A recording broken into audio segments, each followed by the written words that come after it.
जैसा कि हमने पिछले एपिसोड में देखा था कि हमें हमें एक हंटर मिला था जिसका नाम ली था और उसके पास भी एक सिस्टम बार था जिसकी मदद से वो अपनी पावर और अपने लेवल को बढ़ा रहा था। और उसके बाद वो डीमन हंटर गिल्ड में शामिल होने के लिए आता है, लेकिन वहाँ की रिसेप्शन उसको मना करती है क्योंकि उसका स्तर काफ़ी कम था। तभी तभी वहाँ डीमन किंग आता है और कहता है कि अगर अगर तुम हमारे टीम में शामिल होते हो तो तुम्हें डीमन हंटर गिल्ड में शामिल कर लिया जाएगा।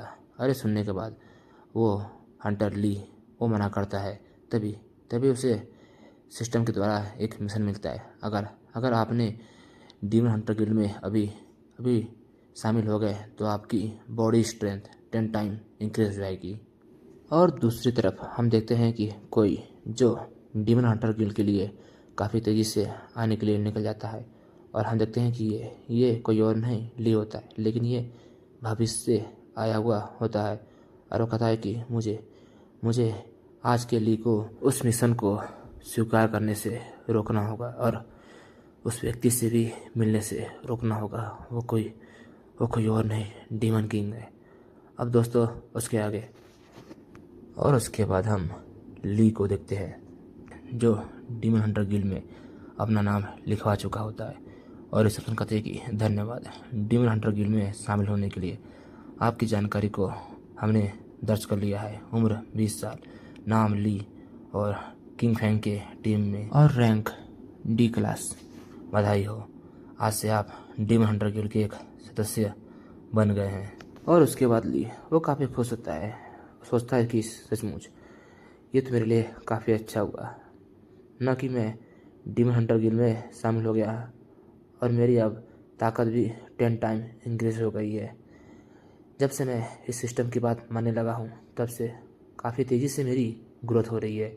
मेरी पावर ज़रूर ही डी क्लास की है, लेकिन मैं आसानी से किसी भी ए क्लास डीमन को ख़त्म कर सकता हूँ। और हम देखते हैं कि सिस्टम ली की बॉडी स्ट्रेंथ को 10 टाइम इंक्रीज कर देता है और हम देखते हैं कि ली की ये सब हरकतें सभी लोग देख रहे होते हैं और कहते हैं कि अरे इससे क्या हुआ, ये अजीब पोज क्यों मार रहा है।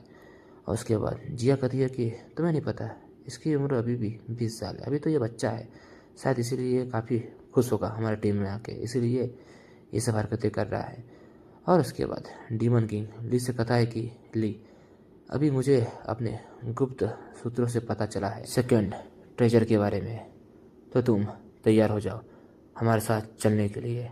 तभी तभी हम देखते हैं कि डीमन किंग के पास काफ़ी सारी लड़कियाँ आती है और कहती हैं कि सचमुच किंग फैन भाई तो काफ़ी अच्छे काफ़ी दयालु है। उन्होंने तो अपने टीम में एक नए सदस्य को भी शामिल कर लिया है, लेकिन वो इतना कमज़ोर है डी क्लास का, लगता है कि वो उसे कुछ सिखाना चाहते हैं। सचमुच ये तो काफ़ी दयालु है, ये तो इंसानियत की आखिरी उम्मीद है।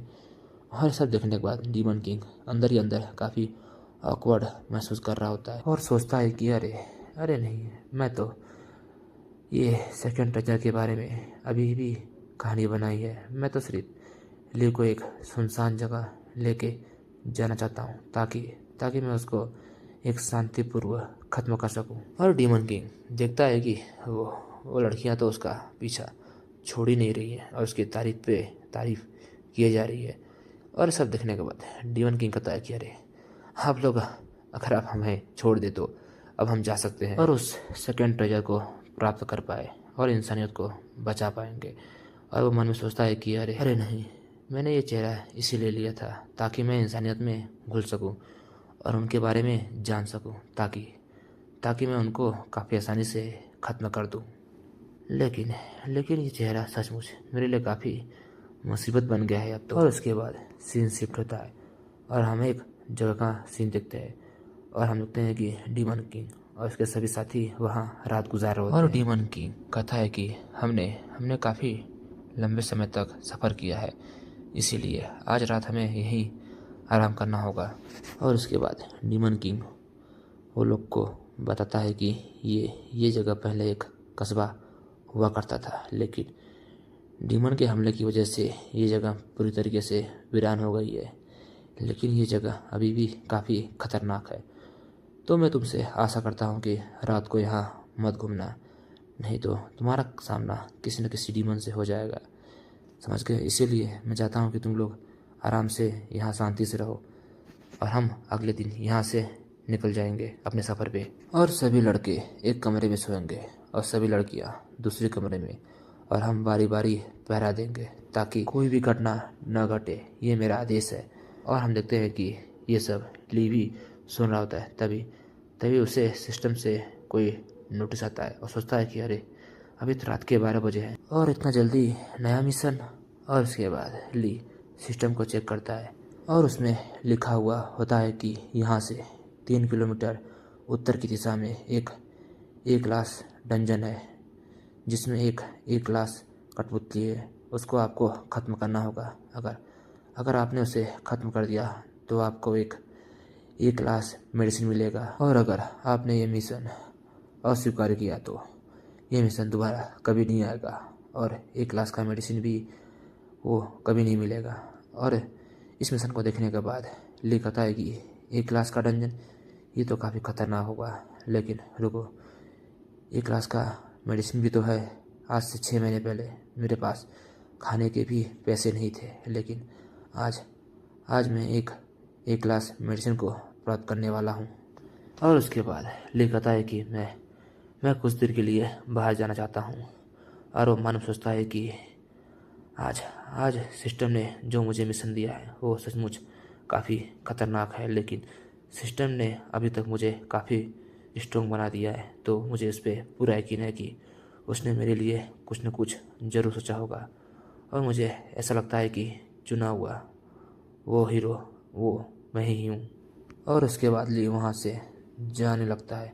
तभी गाँव कहता है कि ली, तुम्हें नहीं पता अभी हमारे लीडर ने क्या कहा? बाहर खतरा है, हमें बाहर नहीं निकलना है।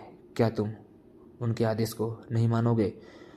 और ये सुनने के बाद ली कहता है कि मैं कल तक सुबह वापस आ जाऊंगा और मेरी फिक्र करने की तुम्हें कोई ज़रूरत नहीं है। और ली मन में सोचता है कि मुझे अगर स्ट्रॉन्ग बनना है तो मुझे अपने ही नियम पे चलना होगा, किसी के शर्तों पे मैं चल नहीं सकता। मुझे अपने बनाए हुए शर्तों पे ही आगे बढ़ना होगा, तभी मैं स्ट्रॉन्ग बन पाऊंगा। और उसके बाद गाँव कहता है कि लीडर, आपने देखा ना ली, वो आपकी बात को नहीं मान रहा है और वो यहाँ से चला गया।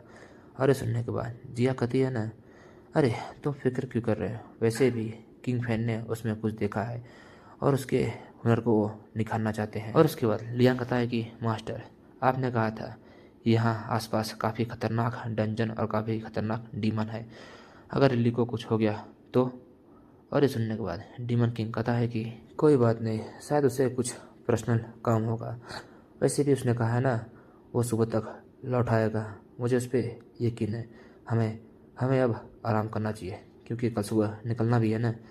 और उसके बाद हम ली को देखते हैं जो एक क्लास डंजन में आया हुआ होता है। और उसके बाद ली आसपास देखता है और सोचता है कि अच्छा तो ये है एक क्लास डंजन, लेकिन वो कठपुतली आखिर है कहाँ? तभी ली देखता है कि उसके पीछे वो कठपुतली आता है। और उसको देखने के बाद ली अपना पावर एक्टिवेट करता है। तभी हम देखते हैं कि वो कठपुतली ली पे एक स्लैश अटैक करता है अपने तलवार से, लेकिन ली उस अटैक को काउंटर करके उसे दूर फेंक देता है। और हम देखते हैं कि वहाँ एक कठपुतली नहीं होते, कई सारे कठपुतली होते हैं जो ली पे अटैक करते हैं। और ली उनके अटैक को देखने के बाद सोचता है कि मेरे पास कोई वेपन और कोई मेडिसिन भी नहीं है, मैं सिर्फ फाइटिंग में ही अच्छा हूँ, हैंड टू हेड। और हम देखते हैं कि वो कठपुतली ली पे लगातार अटैक कर रहे होते हैं और ली को संभलने का मौका भी नहीं दे रहे होते हैं। और उनके अटैक को देखने के बाद ली सोचता है कि ये सचमुच काफ़ी खतरनाक अटैक कर रहे हैं। मैं इनको सिर्फ खरोच ही पहुँचा पा रहा हूँ और ये काफ़ी अचानक हमला कर रहे हैं। मैं इनके हमले के सामने काफ़ी बेबस हूँ।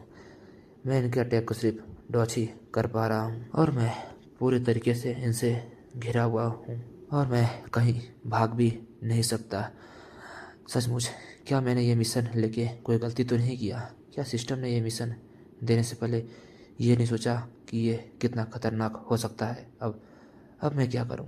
और उसके बाद सीन शिफ्ट होता है और हम डीमन हंटर गिल्ड को देखते हैं और हम देखते हैं कि भविष्य से आया हुआ ली वहाँ रिसेप्शन से पूछता है कि मुझे मुझे बताओ, यहाँ ली नाम का कोई हंटर तो नहीं आया है।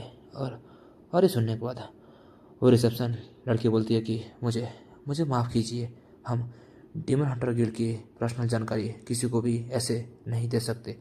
और ये सुनने के बाद भविष्य से आया हुआ ली कहता है कि ओ, तो इसका ये मतलब है कि ली ने पहले ही अपना यहाँ रजिस्ट्रेशन करवा लिया है और वो डीमन किंग से मिल चुका है। मुझे मुझे जल्द से जल्द उसके पास पहुँचना होगा, नहीं नहीं तो इस टाइमलाइन का ली बिना जाने ही अपने मौत को गले लगा लेगा।